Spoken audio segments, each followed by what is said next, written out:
What is up, everybody? Welcome to the Movies That Make You podcast, where movies are more than just entertainment. They're a catalyst for meaningful conversations. I'm Jonathan Sprang, and I go by Sprang. And most weeks we dive into movies to watch in preparation for a new release hitting theaters. But we don't stop there. We talk about the deeper ideas, the life lessons, and the morals that these films have to offer. This week we're going to be prepping for Andor Season 2. I know most of the time we're talking about movies, but we've got Scott Raymond going to be back on the show. He wants to talk Star Wars. I don't have a problem with that, so we're going to talk about it that week in preparation for one of the best Star Wars series that Disney has put out. We hope you'll jump over to our website and see all of our links. It's bio.site/movies that make you. That's bio.site/movies that make you. There you'll find all of our links to our Instagram, to each podcast stream, whether it's Apple or Spotify. You'll also find our Letterboxd link, which highlights the lists of movies that make you laugh, movies that make you cry, movies that make you scream, and everything in between. Before we dive into this week's episode, though, let's take a look at the next 4 weeks on the Movies That Make You podcast. Next week, we're going to be prepping for Thunderbolts. This is the second Marvel movie coming out this year, and it features a whole bunch of the side characters all teaming up to stop a villain. Looks like a lot of fun. So we watched a few Marvel movies where these characters were introduced, and we had a lot of fun with those, and we'll talk through all of the Marvel stories that we can on that episode. The week after that, we're talking about Tom Shadyac films. The three films in particular are Evan Almighty, Bruce Almighty, and Liar Liar. Three of these films that have a really strong moral, so we wanted to take a look at those. They requested to watch Bruce Almighty. I said, let's make an episode out of it. The week after that, Kristen's going to be on. We're talking Final Destination films. This is one of the horror films that she actually really enjoyed, and so we rewatched all the ones leading up to the new one. Bloodlines looks amazing. Looks very scary, so we're looking forward to that conversation. Week after that, the boys are going to be back. We're talking Mission Impossible. We watched a few of the films to gear up for the final reckoning, but we're also going to rate the stunts from the Mission Impossible movies. All the ones that Tom Cruise did himself, we're going to rate them 1 to 10. Hope those episodes excite you. So without further ado, let's get to the podcast. We are back with another episode of the Movies That Make You podcast. I am Sprang, and we are welcoming back to the show my nephew Scott. He's joining us again. How you doing, buddy? It's good to be here. Good. So last time you were on the show, we did the best films from 1999, and we had some good conversation, but one of the things that you said was, I want to talk Star Wars. I said, all right, we'll put that on the calendar. Let's see what we can come up with. And what's funny is when I was putting this on the calendar, I was thinking Andor, because that drops on Tuesday. So the day after this airs will be Andor Season 2. But there's also something else that's happening that Friday, which is the re-release for the 20th anniversary of Revenge of the Sith. Yes. Yeah, so I'm gonna. It's kind of like it's a double whammy this week. So we're doing the Star Wars talk. So very excited for this. Appreciate you being on the show. We like to do a little catch up, man. How things going? How's life going? What movies you've been seeing? I really haven't seen much of any movies, actually. Just been busy with work, and when I'm not working, I want to stay home. Yeah, for sure. We the boys and I are going through the Mission Impossible series. I watched the first 4 by myself because the 8th one, the final one's coming out. It's the final reckoning. I didn't want to make them, because last time when 7 came out 2 years ago, we watched all 6 before that, and I was like, it was before the podcast, and so I didn't want to make them go through all 7 movies again. So I said, let's just limit it. I was going to limit it to 6 and 7, but then when I found in my research that Chris McQuarrie when he came in was the 5th Mission Impossible, and I thought that was when it kind of introduced a villain that kind of is carrying over movie. I was like, well, let's go ahead and start at 5, because that feels like a good jumping off point to kind of carry this through. This will be the 4th one that he's directed, and all the ones before that were all 4 different directors, and so they all had their different vibe. I think in 5 they really kind of hit something, and they're like, let's ride this. So that's what we're watching through right now. We watched some other like Liar Liar, Bruce Almighty, and Evan Almighty. It's kind of like these moral comedies with the boys, and talk through that. That's dropping in a couple weeks. Thunderbolts is dropping next week, so we watched some of the Marvel stuff to get ready for Thunderbolts. But today's Star Wars, so I mean we've got so much to get through. Like, let's just go ahead and jump into it. So let's start with the original trilogy. We're gonna kind of go in like release order. That's the way I have my head set. So kind of like what they released is. Let's start with the films. What was your first experience with the Star Wars movies? I don't know if I can remember my first experience. I can remember, I mean, it's with the original trilogy. I know that. My mom's car used to have the little drop down screen on the ceiling, and every road trip down to South Texas, I would bring Return of the Jedi. That was my favorite one growing up. Now that I'm a little older, Empire is much up, like way higher up there. And I mean, Revenge of the Sith has the action sequence that I enjoy. Sure. We'll get to that one. Yeah. I don't know. I mean, it's just always stuck with me. We've always had like we've always had the plastic lightsabers to play with outside. We've always had. I mean, I've always had the video games to go with. We'll talk a lot Mm-hmm. about those later. Yeah. What was it that fascinated you? What grabbed you about Star Wars outside of other films that were out there? What was it that grabbed your attention? I think it was more of the grounding in sci-fi than the fantasy. And like Lord of the Rings is cool, and I like the magic side of that, but the technological side of Star Wars has always been a cool thing. Now it's all about space wizards, so it's the same thing. It's just it has the cool light swords. That's Yeah. always captivated me. Yeah, I think for me, definitely it's the laser swords, and I think it was the Force, like the telekinesis type idea. And I think too with the original trilogy, the way that it was laid out before we were gonna get the prequel trilogy, it was really the story of a hero's journey. It was the story of a kid, that was the chosen one that's going to bring balance to the Force. He's the one that's going to return, the balance to the galaxy. And then you throw in, once you get to Empire, you throw in the fact that the villain from the first movie is now his dad. So that adds another layer of complexity to the storyline. And then in Return of the Jedi, which is still when I was a kid, it was my favorite. And so for me, that nostalgia weighs out everything else. And so Fair. for me, Jedi is still my favorite.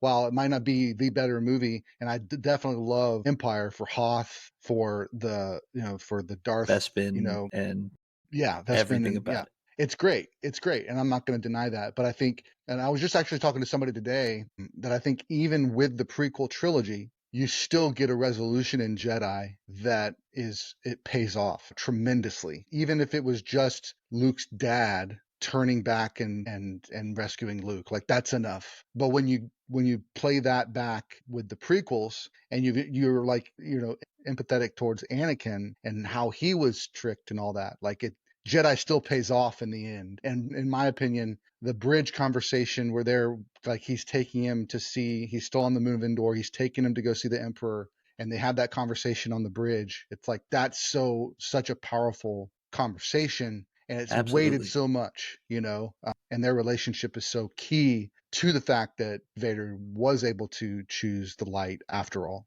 So pretty cool stuff, in my opinion. So, so you watched the movies, the original trilogy. You said that Empire is your favorite now. So tell us a little bit about Empire. Why is that way up? We mentioned a few things, but what puts it over the edge? From a storyboard perspective, I see it as more of a mature mindset of a movie. I mean, the emotional baggage that comes with the big antagonist of the story being your dad, and how do you cope with that, and the learning that this girl that you really like is your sister. I Yeah. guess he doesn't learn that. He doesn't learn I that till mean, Jedi, but he kind yeah, of figures it out. When he leaves for Vespin, that's when Yoda tells Obi-Wan, no, there's another. So we kind of get a hint that there's somebody else out there. So that's kind of how she's introduced. But yeah, we don't know that it's her. But then he speaks to her through the Force, and that makes them come back to pick him up after he loses to Vader. So there's that hint that she's his sister. Yeah. yeah. All the scenes on Hoth, the ATAs, and Hmm. which I always called walkers growing up. I Yeah. don't know why. I Yeah. don't know what it was that made me call them that, but I mean the scenes with the ATs and the snow speeders and wrapping up the legs. Yeah. Have you seen It's this just really old cool. movie called Empire Strikes Back? Like, Yeah, to quote I Spider-Man. got that. I know that reference. Yeah, I think I'm with you. I mean, I think it's so one of the things the real original trilogy did a really good job of is continuing to expand the visuals, continue to expand the story, continue to expand um the things that you're seeing and the things you're experiencing. And I think that's when you get done with A New Hope and you think, oh, let's go see the sequel. It's going to be the same thing. They're going to be flying around space. We're going to see some desert planets, and it opens on a snow Wrong. planet. You're like, wait, what? And then, you get everything space battles in the first one. And now we've got these big land AT-AT walkers, and it's like, okay, this is something more. So I think it ups the ante. And then you get the whole, like, they split off and Luke's got to go train with this old Jedi. The whole Yoda stuff is great. That came out in 1980, which is my birthday, right around my birthday. Literally, some kids from the youth group stole one of those old gas station signs and put it in the front yard of my parents' house and said Yoda, welcome home Yoda, because I had a squashed face when I was a baby. And so it's just this funny like history with that, with that character. I think the way that he's introduced, where he's a funny kind of joke, and then he's like, he just that turn, that change happens, and he begins to speak to Obi-Wan, and you're like, oh crap, this guy is legit. It's just a great introduction for sure. The training scenes, all that stuff, it's good stuff for sure. So I've rewatched them a couple times now. Recently, one was when I was dating Kristen. I was like, we got to watch some of these Star Wars movies. And then the She had second never seen time, them, right? right, she'd never seen a single Star Wars anything. And then she gave up her stance on no Star Wars for me. So, that's love. If it's nothing else, that's love. Yeah. And Oh, then yeah. and then I wanted to take the boys through it chronologically, or um, and stuff like that. So I've watched through So the series. you went chronologically with the boys? No, you're right. I did not go chronologically. We did Solo to kind of get them introduced to the world in modern context, Rogue One, and then New Hope, Empire, 1, 2, 3, 6, 7, 8. We did all of that to go see The Rise of Skywalker. Okay. So, yeah, kind of a little bit of the machete order, but it's like, I like the idea of, especially for someone that a young kid, or even Kristen, she wasn't really into like older movies, be able to show her the world within a more of a palatable visual. Yeah. It helped introduce it to them. So that was one of the big things I was going to talk about, was the watch order. I feel very strongly about how to watch them, but I made my decision on how I would tell everybody else to watch them before Rogue One and Solo came out. So where do those fit in? Because you can't watch, I mean, in my mind, you can't really watch Rogue One before A New Hope, or you don't really know what the stakes are. You don't know what the Battle of Yavin is actually going to be like. And then you just meet all these characters for them to die immediately. And that's hard to ingest. But if you don't watch Rogue One before A New Hope, then it lining up perfectly there at the end doesn't really make sense either. So, and then Solo is it's just there. I mean, it's a good movie and it did a lot of things. And as someone who grew up watching the Clone Wars, that whole show and knowing that Darth Maul survived, like seeing the hologram at the end of Solo, like my dad looked at me, like I remember we're sitting there, we're watching it, movie ends, and my dad goes, "Was that who I think it is?" I was like, "Yeah, Dad, you have to watch 20 episodes of the Clone Wars and you'll be fine." Disney Plus had their essential 20 episodes or whatever. And if you watched those, you'd get the gist of most of it. I mean, I'd still recommend watching all 7 seasons of it, but we'll get there. yeah, so I think I remember talking to your dad about that moment, and I think he thought, oh, this movie was before. In a minute, no, it's great. The Clone Wars, it's great. Like you said, we'll get to that in just a second. But yeah, I mean, I think the original trilogy was a really solid, complete story. Yes, there's a lot going on. Yes, that there could be more told, but it felt like a lived-in story. It felt like very episodic. Here's another adventure with this group of folks. Didn't really try to hold too much to itself. It introduces new thing in each one. And so it's like each movie can stand alone, but it also is as a standalone trilogy, is a really solid series. I would say, watching it again with the boys, episode 4 is a little slow at the front end. It's a lot of just like, if you aren't already invested, like it's hard for a current person to see it and be like enthralled at all by it. But it's like, just hold on. Cause I remember even as a kid, like I would watch it and I'm just sitting there waiting for the lightsaber. And then it's like, once the lightsaber's okay, now we're ready. Now we're into. Now the movie started. Yeah. But I think it's just setting the stage for all of that and setting up the reasons for why Luke leaves Tatooine. There has to be a reason that he leaves to go follow his path towards becoming It's the sand. Yeah, It's coarse and it gets everywhere, and just nobody like his wants to be dad. there. Yeah, like father, like son. Yep, exactly. So let's jump into the prequel trilogy. 1999, we get the first one. I remember being in, I was actually traveling with a group from college when I got the news, when we got the news of what the name was going to be. And a lot of us were just a little confused as to what that meant. But George Lucas is back. He's got all the money from the original trilogy. The difference is that in the original trilogy, he hired other people to direct and write the movies, and he was just producing and came up with the story. Well, with this prequel trilogy, he's going to own it all. He's going to story, he's going to script it, and he's going to direct it. And it's a little bit tough to watch through for me. A lot of people were a little flustered by it, but you weren't even born yet when this movie came out.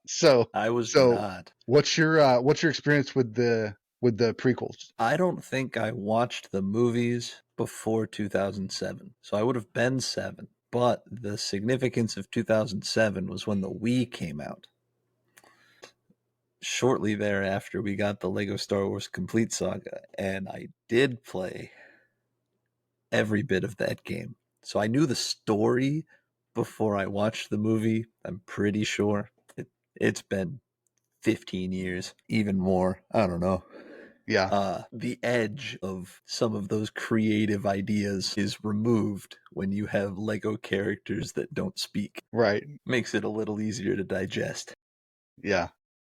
Everything about the movies, though, I mean, if we're starting with just Phantom Menace, is if you can get past the 20-year-old CGI, Mm-hmm. then it's okay. Yeah, it's the first time anybody did green screen on that scale. Yeah. Oh So, I yeah. mean, now we're so used to it. We're so used to all the movies have. There's very rarely any scenes where it's all practical, except when you get to some auteur directors. But like a big battle sequence with a bunch of droids, like you can't do that practically. But it was also like I remember seeing the clips of how they shot, like did the motion capture, and how they had the bungee cords holding back the guys that were pretending to be the droids as they went through the Gungan force field, and like how they were holding them back and then let them go as if they were like squeezing through this force field and then they can walk normally. It's like I remember seeing that very vividly, and I'm like, this is bonkers. So the technology he came up with was insane, and it is now the framework for how anybody and Yeah. everybody does movies. The story, not awful. The story is unique. The story is good. You get introduced to Anakin as a kid. He gets picked up by a couple of Jedi to try and take him because he's got this new thing that we'd never heard of, midichlorians, in his bloodstream. He's packed with the Force I don't want to genes, talk about the midichlorians, man. and he was born from the Force. He doesn't have a dad. Like there's a lot of stuff that gets thrown at you.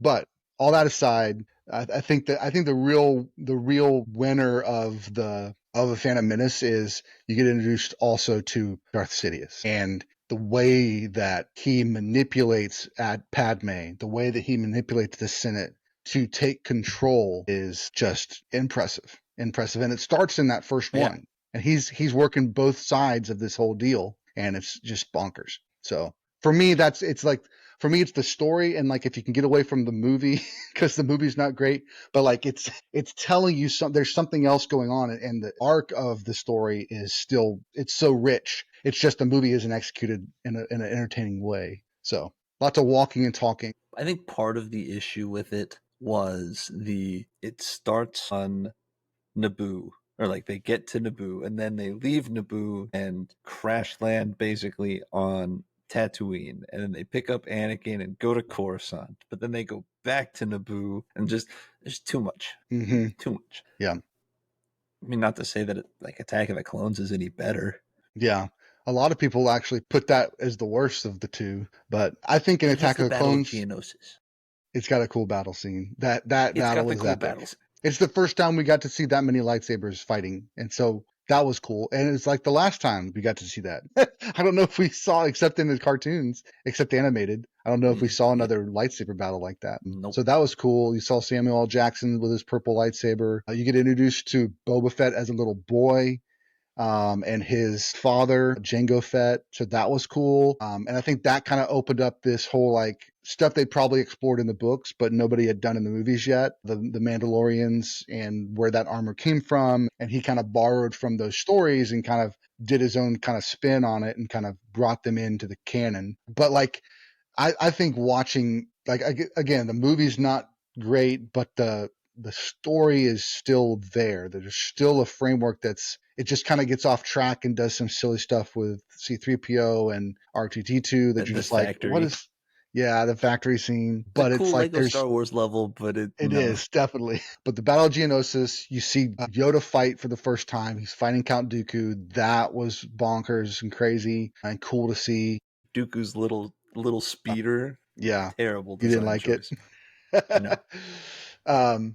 But yeah, I mean, you get it basically kicks off the Clone Wars, in which we heard about from Obi-Wan in the very first time he's talking with Luke. He's talking about the Clone Wars, talking about this whole thing. So we're finally able to see that.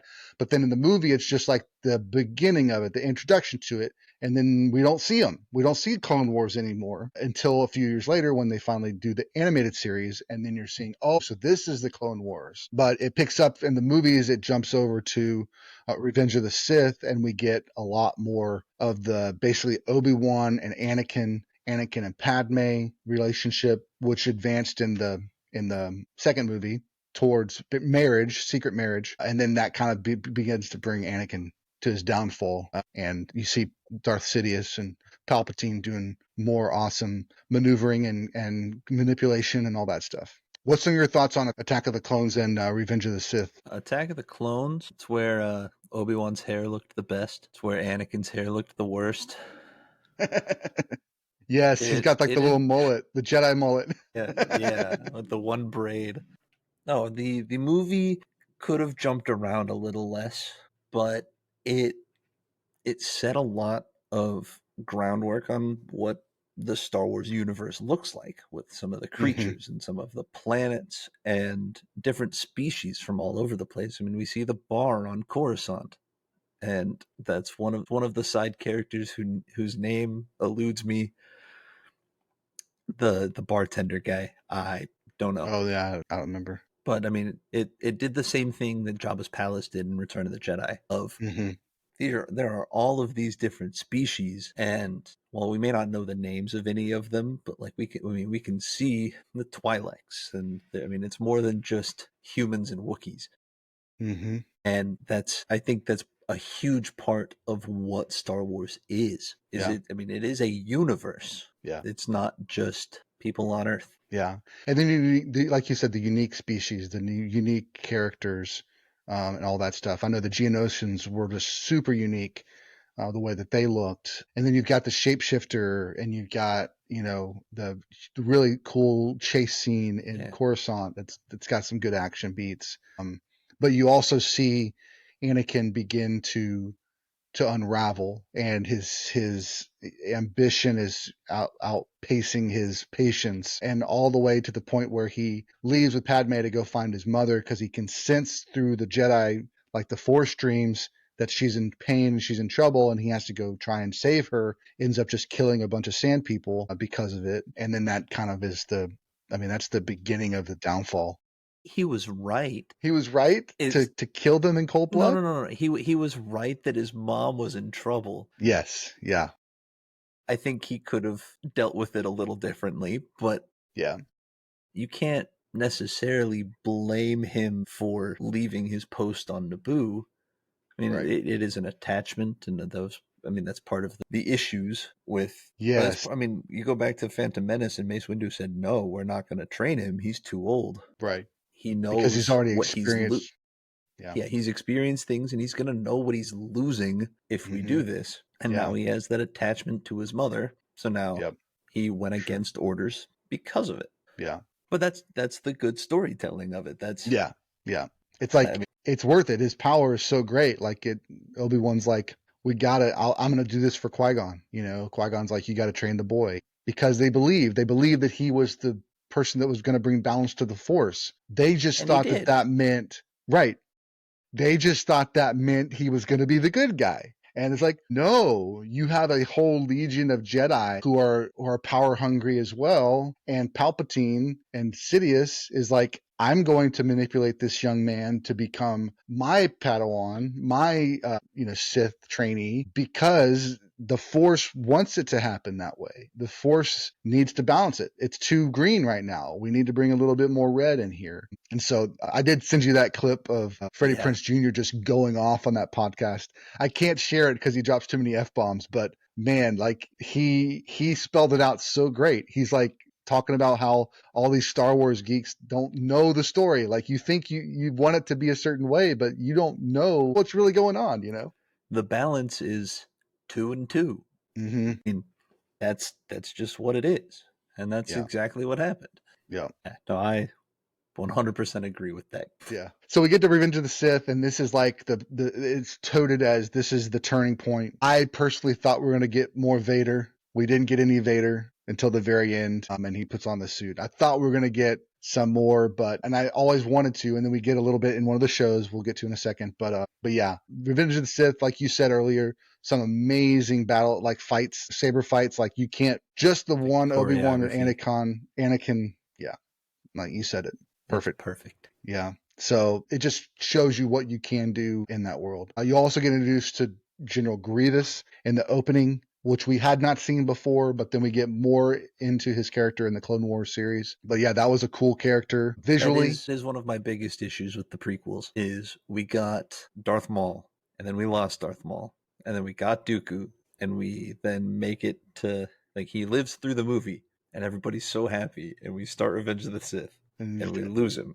And then it's like, oh, well, here's General Grievous. And then he gets on an escape pod, and then he leaves, and then Obi-Wan goes to Utapau, and we lose Grievous. Now, we had to lose Grievous, obviously. That one was expected, but getting a different semi-antagonist, or, seemingly main antagonist, but actually not because it's Sidious. Mm-hmm. Like, it's a tough pill to swallow. It makes it. Yeah, for sure. Especially when they're so cool. I know, right? He knows how to make a cool looking villain. So yeah, so this one, definitely Palpatine's manipulating Anakin, turns him completely to the dark side due to the story that he tells of Darth Plagueis. The tragedy of Darth Plagueis the Wise. Yes. Yes. And learning the power to come back from the dead and all that stuff. So it's good. And I'll tell you, like watching the first time through, even second, third, fourth times through, like you don't pick up on all that's going on. It's there, but to really kind of understand what's happening, it took a few times to see it, and to me to be a little older to grasp what the story that George is trying to weave in here. But I mean, that's a really cool story. I actually have the book on audio that's Legends now, but he's referenced in the film, so he exists. It's just a matter of his origin. A lot of stuff is considered Legends, but yeah, like that was a great scene. I love that scene. I love that the way that he's manipulating that puts the bug in Anakin's ear when Padme, when he sees woman he loves struggling and in pain. He's got to save the day. He's got to save her. He doesn't understand. It's just childbirth, bro. Like it could just be childbirth. Like don't go killing people. But where's the Force healing, man? Where did that come from? How did they? I mean, they had it before. They had it after. Why didn't he just learn that? Yeah, that's not in the library. Yeah, no, it got deleted as well as Geonosis. Not Geonosis. What was it? No, it wasn't Geonosis. What was it? The clone people.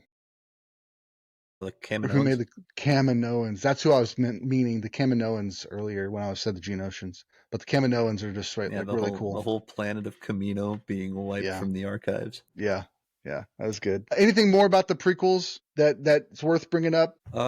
Mustafar is such a cool planet. Not literally. I mean, literally, it's one of the hottest in the galaxy. The Order 66 montage. Yes. Of all of these. I mean, while it has a lot of weight, we didn't see much of Aayla Secura. We didn't see much of Plo Koon or Ki-Adi-Mundi. We didn't see much of any of them throughout the 3 movies. Right. So watching them die was sad, but we didn't have that emotional attachment to them. Right. Which I guess is in line with Jedi code, but yeah, I don't know if that's on purpose though. But yeah. I think, I mean, as an avid Star Wars fan, it means a lot more having watched Clone Wars and being able to see the clones' attachment with their Jedi battalion, or like as part of that Jedi's battalion, being able to just flip a switch and pull the trigger. And that means a lot more. And it's the real twist of the knife. Yeah, for sure. Cool, man. Well, then it was a long time we thought the Star Wars was done after Revenge of the Sith. We thought, okay, well, it's just going to be the 6. We know that George has got ideas for more, but that's all we're going to get for some reason. And then George sells it to Disney in 2000, I think 12 or 2013 is when they bought it. And then they started working on the new trilogy, of course, right out the gate. They have ideas for one-off movies in between the prequel or the sequels. And they introduce us to a new character. They bring in J.J. Abrams to direct. And then we start seeing those trailers and we see that Han is back with Chewie. And he says, Chewie, we're home. And you're just like, tears, like just crazy. Yes, this so is exciting. Yeah. And then we watch the movie and it's so sad. Yeah. We haven't really talked a ton about the sequel trilogy, so let's just jump into it, man. Like Force Awakens, what's your thoughts? This was the first Star Wars movie that I was able to like really feel like I could formulate my own thoughts about leaving the theater. Wow, it was the first that one. bad, It was the first. It's the first one that I was able to act. Well, I mean, it came out in 2015. Mm-hmm. I was You're 15 to 16 at the time. Yeah. So obviously, I knew more than everybody else. Yeah, obviously. And I don't know. I mean, it was the first Star Wars movie I was able to see in theaters. Mm-hmm.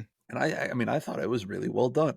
It taking place 20 years after, like A New Hope takes place 20 years after Revenge of the Sith. So, I mean, them having a little time jump, it makes sense. And it's something that you kind of have to have because you can't build a sequel trilogy to the original trilogy that picks up immediately. Mm-hmm. Or it's just 6 continuous movies. They wouldn't be separated in any way. So, well, yeah, and you'd have to recast everybody. You know, like it's not. Yeah. This gives us an opportunity to bring those original characters back in the original actors back and kind of be able to tell that story in a unique way. I think it also gives some distance so you can kind of see. Well, what's crazy is you don't get.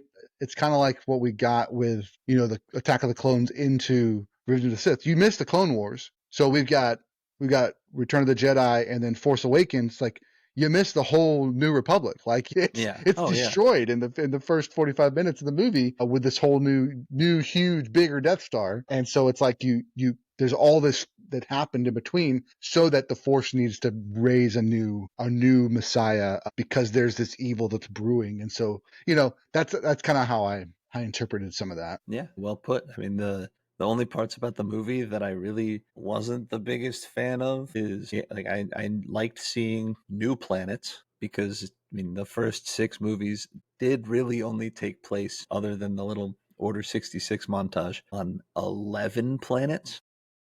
Mm-hmm. And I've seen the maps. Like, I mean, the maps are there on Wikipedia and everywhere else. Like, there's 35 planets in the little map. So it only taking place on 11 just doesn't sit right with me. But the movie centering around the lightsaber more than anything, when the lightsaber was literally thrown down a trash chute. And I mean, we watched Luke fall down that same trash chute, and he caught an antenna down at the bottom of it. So where did the lightsaber go? Are you going to tell me that the lightsaber magically landed on a cloud and was picked up by somebody else?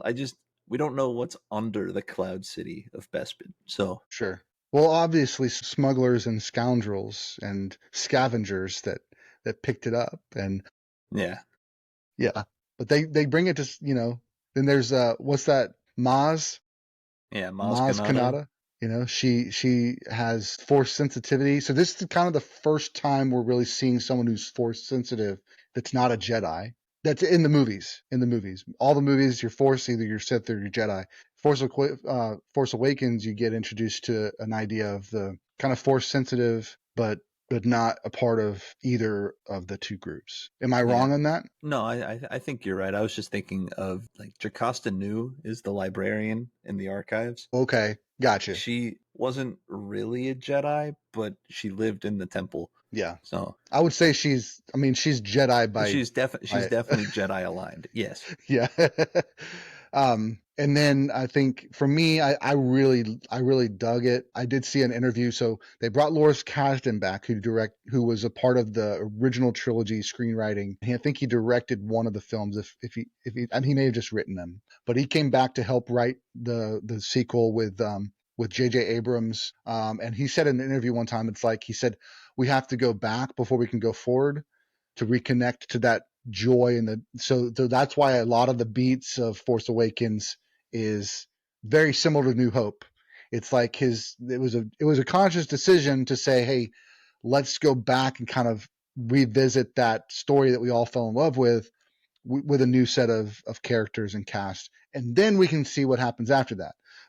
J.J. Abrams is famously great at setting up twists and turns and odd things that make you go, and then not really needing to finish it up and kind of leaving it in someone else's hands to try and finish up. So Force Awakens does say, where's Luke?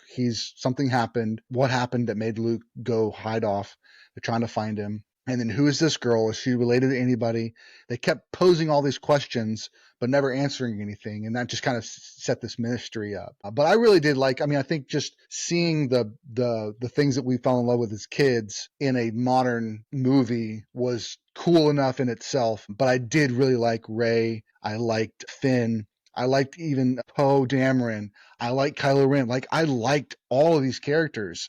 Yeah. The really, really solid characters, each with their own kind of strengths and gifts. And, I think it was set up really well to kind of do some cool things. And so I was impressed with what we got with Force Awakens. Kylo Ren was very cool, no matter how unrealistic his lightsaber with crossguard yeah, it looked cool. The cracked kyber crystal that made it look all shaky. Mm-hmm. That made it look even cooler. Absolutely. Have you been to Star Wars Land? I have at not. Disney? It's so great. We've got each of the boys kyber crystals from the shop, and then we got one. I did the Jedi lightsaber building event, and that was just super cool. And so then you can put the kyber crystal in the lightsaber, and it lights up differently and has a different sound. So it's pretty fun. All right, so we get from Force Awakens into probably the most divisive of all the Star Wars films, even with all that we hated from all the people that hated the prequels.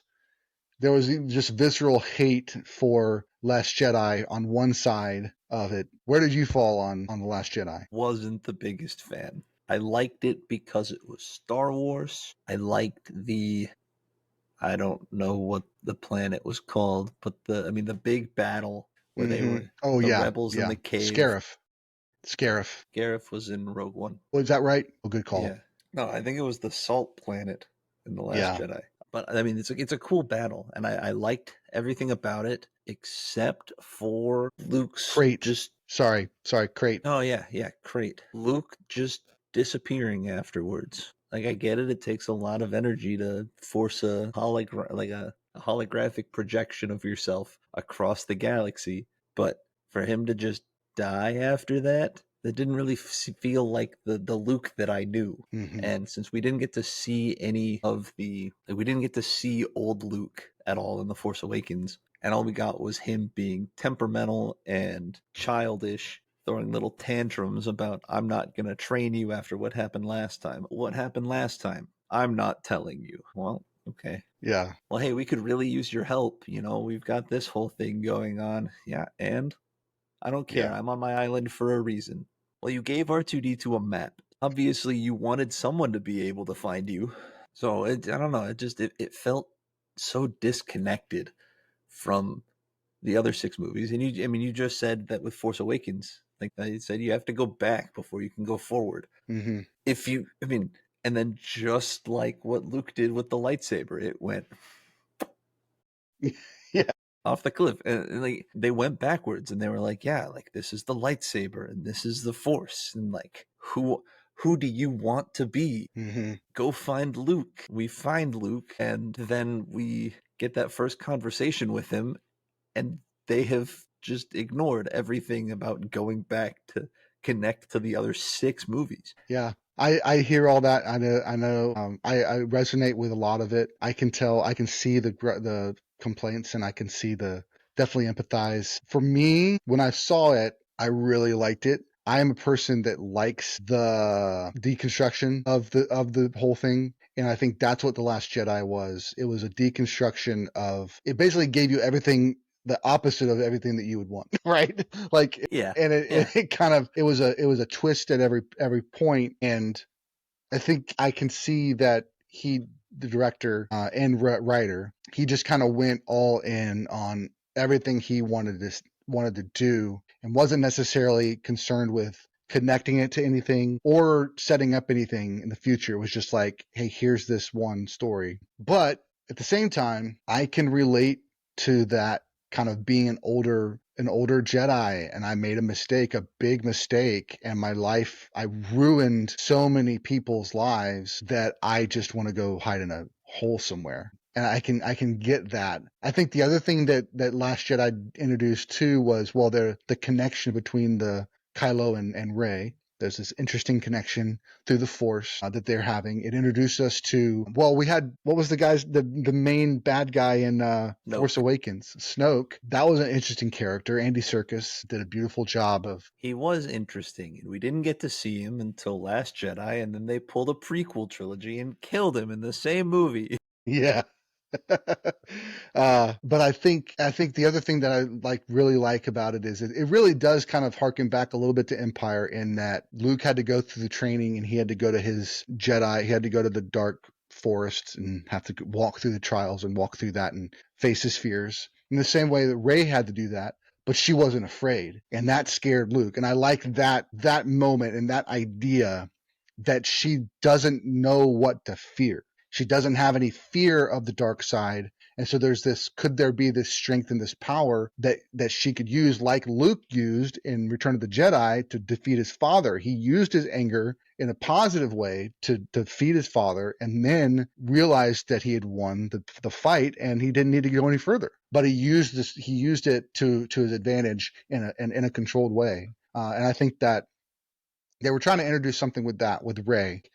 Like, she's got so much power, and it's just like the picking up the 1,500 stones at the end. I think there was some clever scripting, like callbacks, with Luke's saying, all you do is pick up stones, or what do you think, you want to go out there and face the entire First Order with my laser sword? Like, I can't do that. Like, all of that kind of setting up this big battle at the end. I don't know. I read a couple of those comics. I think Luke definitely could have done that. Yeah, he could have.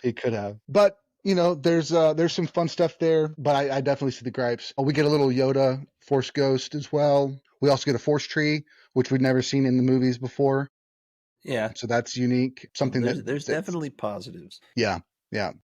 The fight scene where they killed Snoke is a huge positive. Mm-hmm. The like back and forth between Kylo and Rey. Yeah.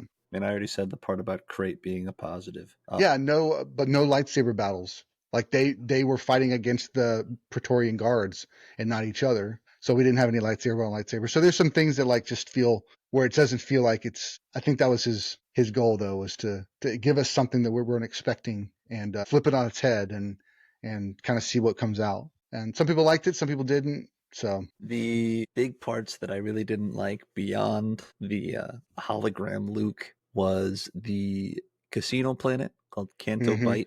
That was what I just looked the name up of. Yeah. And the Holdo maneuver. Yeah. Because if we talk about what we know about hyperspace travel, you don't physically pass through something while going into hyperdrive or hyperspace. It's hyperspace. You're connecting two points very far away from each other with a subspace tunnel. You wouldn't fly through a ship, because the whole idea, in every other movie, they're just punching in coordinates and going. Is there a planet in the way? Probably. Are there other ships in the way? Yeah, probably. I mean, it It's like takes. this. It's like the fast lane. It's like exiting. You're not on the same highway as everybody else. Like you exited into this like express lane, HOV lane. And Yeah, you're going the fast way to get to this other planet. Everybody else is just on their own, the regular highway. yeah. Yeah. I just The only thing I would say how to did that how is did they that fly through the ship? That's what bugs me. the only thing I would say to that is I wonder if it has to do with the proximity of the ship to it, that They didn't it accelerate hadn't entered it. enough. It Yeah. hadn't entered it. It was still in the beginning stages. Like they were just about to exit, but there was a car blocking it. But I was going to exit. Oh, you didn't, that's kind of how I see it. We also got Leia doing the witch flying in the Yes. space that kind of threw everybody too. Just thought about that. But no, it's fair, man. All the criticisms are Well, fair. and did Carrie Fisher pass away before the movie came out? After this Or one, and then she before the okay. Rise of Skywalker. Before Rise Yeah. of Skywalker. Okay. Yeah, but yeah, we saw Rey doing some cool things with her force powers, and we saw Luke, and it was a replication of Hoth with the walkers on the Yeah, on salt Crate. planet, Yeah. with the it's like, yeah, but it's the same thing we saw, just bigger, and it was beautifully Much done, much beautifully. scarier. Yeah, yeah. But yeah, well, let's jump to the last one of the Skywalker stories. Is we get to Rise of Skywalker. The rebellion is the new rebellion. The new is up and running and trying to fight down the First Order. And Poe and Rey and Finn are all kind of working together to try and stop it. Trying to do something with it. We got Force horses. We got Jedi. We got Star Wars horses. Aliens. That was pretty cool. But we also get Kylo Ren basically turning good at the end and fighting with her. And then she calls on the force of all Jedis before her and takes down Palpatine, kind of summarizing the whole movie in that little bit. But really cool, some really cool visuals when Kylo Ren is flying his TIE fighter at her and she does a backflip over it. Like, that's pretty stinking cool Yes. looking. We had all the ships that came to fight the Star Destroyers on the big space battle above the planet, which is very similar to Jedi. Space battles happening while someone is facing off against Palpatine. But surprise, Palpatine's still alive. Like all that stuff. That bugged me. That bugged me. All of the visuals of the planet of Exegol it was cool. I mean the first thing that we see of the planet is lightning strikes and we have all of the Star Destroyers just floating there in the sky, and it's super menacing. Mm-hmm. And we don't know at the time what's happening because we thought the First Order was basically taken down with Snoke's death, the same way Yeah. that the Empire died with Palpatine.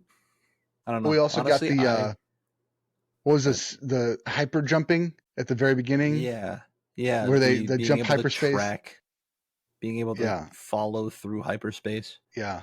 Well, no, that was in Last Jedi. Oh, But this okay. one was like Poe is at the very beginning. They're trying to steal something, and then they're going and they hyperspace to one planet, hyperspace to another planet. It was just Yeah, some yeah. sort of, I couldn't remember exactly what they called it, but that kind of jumping from one thing to another. That was a unique thing. Yeah, they fly now. That was an interesting quote because I remember seeing John Boyega, who played Finn, in an interview. He's saying, yeah, they've been flying since the prequels. Everybody knows that they can fly. Like what? They've been flying for 50 years. Yeah.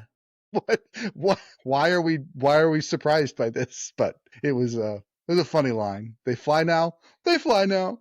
Whatever. But yeah, I think there's just I was not as excited about it. I think I did have a fun ride opening night because I had all the boys there and we were all like, we just finished watching all 7 and we are like, or 8 prequels, and we're like, yeah, let's do this. And I was excited about it. I felt like it was fan service, like it's giving you all the feels, Yeah. but there just wasn't With much meat. Lando coming back. Yeah. Yes, yeah, wasn't a whole lot of meat to it, but it had some cool visuals and had some, I didn't like that she was related to Palpatine.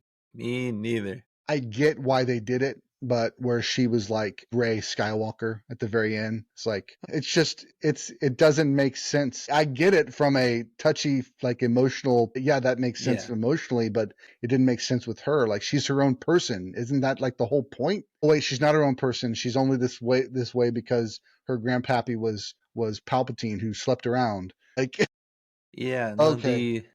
the whole idea, I mean, the Force Awakens going back to the other six movies to try and move forward with something new, and then you just throw it all out the window for The Last Jedi, and then you had The Rise of Skywalker trying to pick up the pieces to put Mm-hmm. something together. Yeah. I don't know. I mean, I do feel like from a I really enjoy Star Wars standpoint, the movie was doomed from the start. It's cool. Yeah. But if I'm gonna be honest, I haven't watched it since I saw it in theaters. Yeah. I haven't I seen think I it saw it again. think I saw it twice in theaters, maybe 3 times. But again, it was because, it's Star Wars and I want to see it in the theaters. I don't think I own it. I think I own the rest of them, but I don't own this one. Yeah, I will say, if we're going to have to do a different episode to tackle the other stuff. We don't have to postpone it for too long. I mean, we can throw it on the schedule and just have it be a bonus episode, but we're going to be talking all night, which I'm glad. I'm glad this is fun. So that's kind of the main the main 9 movies. That's the Skywalker saga, as they say. We get introduced to the Anakin and then Luke and then Rey, and they're kind of our touch points. We did touch on it just quickly, but I do want to just give a little bit more love to Rogue One. Rogue One was one of the one-offs that came out and just like blew everybody's minds. It was great. Arguably the best Star Wars movie from start to finish. Yeah, absolutely. It's so great. It's basically the direct prequel to A New Hope. You end Rogue One with Leia getting the plans for the Death Star, which she then is hiding from Vader in A New Hope, and Vader's after her. So it's really cool idea, really cool concept. As you said before, you've got the fact that everybody that's in this movie dies because the planet's blown up. That's kind of emotionally gripping. I don't know if you've read it, but there's a book called Catalyst that is a direct prequel to Rogue One, and it's the I have not. story of her dad. Jen Erso is the main character. Felicity Jones plays her dad, Galen Erso. It's like his story of him meeting Krennic in college and marrying his wife, and then kind of working and them rising the ranks, and then like he starts to pick up on all of this bad stuff, and then it's the end of the book is him bailing on the Empire, and so that's kind of so then when you pick it up at Rogue One, and you're like, who are these people? Like that's their that you kind of got some of that in the book. So Okay. I would definitely suggest reading that one because it's a really solid book, and I think it elevates Rogue One even further because there's so much good like Star Wars mythology in this. Not Force mythology. It's all like the science, and it's it's that side of things, the Empire, and I can like get how behind that. people are like his wife really believes in the Jedi, and he's like believes in science. So it's like this whole faith versus science type of discussion, and it's really good. But Krennic, great villain, and I love a villain that's also kind of a peon. Whenever he's with Tarkin, we saw a digital Tarkin. That was really cool, really well done, I thought. And then you got Vader back, and he's kind of a younger Vader, and so he's got a little bit more A little more power to mobile. him, a little more mobile. And he had a really cool the closing 5 minutes fight scene where he's taking out all the rebels. It was So pretty cool. intense. Yeah, yeah. Any other thoughts on Rogue One? When I left the theater, it was definitely the thought of, well, yeah, we were introduced to those characters and they died, whoop-de-doo. I don't really feel like I need to have more story on any of them. And then watching Andor, which I told you in preparation for this, that was a big show that I hadn't watched. And Wow. when it came out, it was one of those like, yeah, but I mean, it's that guy. I know where his story ends. Mm-hmm. Like, what can they really do to show me a beginning more than I got in the movie? I was wrong. It's a big I was man to wrong. say when you're wrong. It's good. It's good. Yeah, and And Andor's. I do want that book. So if you have a copy of that Yeah, that you absolutely, can share with me, absolutely. I do want that one. Really good book, really good story. Like you said, introduced us to Andor, and Andor season 2 is dropping tomorrow. So everybody, hope you enjoyed this episode. as we just kind of talk through all the Star Wars movies. We will do part 2 later this year. We're going to tackle shows, animations, video games, books, everything else that we got in Star Wars. We're going to touch on it as best we can. Any final words, Scott? I'm looking forward to the next one. I've done a lot of talking about how long I can talk about Star Wars, and I think this showed that. Absolutely. I appreciate you being on, man, and we'll talk to you soon. All right, talk to you soon. Thanks so much for listening. We hope you enjoyed this episode. Again, just a reminder, you can check out all of our links at bio.site/movies that make you. Drop us a line. We'd love to hear from you. But until next time, keep watching movies.